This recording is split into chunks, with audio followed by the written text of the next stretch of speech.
तर या ठिकाणी आपण क्वेश्चन नंबर 37 सॉल्व करणार आहे आणि क्वेश्चन नंबर 37 दिलेला आहे. Water flow through a horizontal pipe at a speed v. तर वॉटर फ्लो करता एका हॉरिझॉन्टल पाईपमधून ज्याचा स्पीड किती आहे तर v इतका. Internal diameter of the pipe is d. तर त्या पाईपचं जे इंटरनल डायमीटर आहे ते किती येतं d इतकं आहे.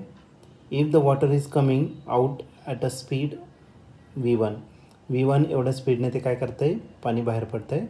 Then the diameter of the nozzle is. तर आपल्याला डायमीटर या ठिकाणी फाइंड करायचं त्या नोझलचं.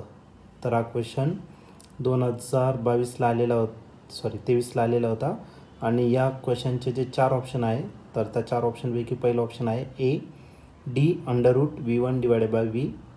बी ऑप्शन आहे D √v divided by v1. C option आहे D v divided by v1 आणि डी ऑप्शन आहे v1 डिवायडेड बाय dv. चला आता बघूया या 4 ऑप्शनपैकी नेमकं ऑप्शन कोणतं असेल, करेक्ट ऑप्शन कोणतं असेल या क्वेश्चनसाठी.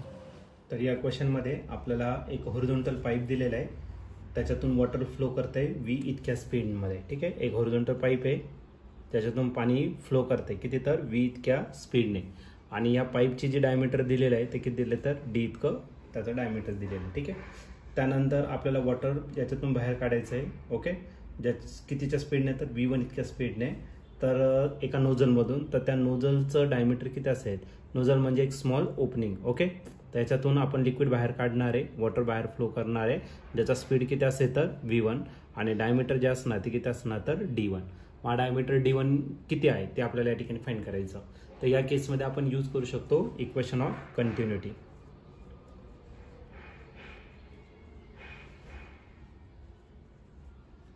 इक्वेशन ऑफ कंटिन्युटी जर घेतलं तर इक्वेशन ऑफ कंटिन्युटी आहे the product of area and its speed remains constant.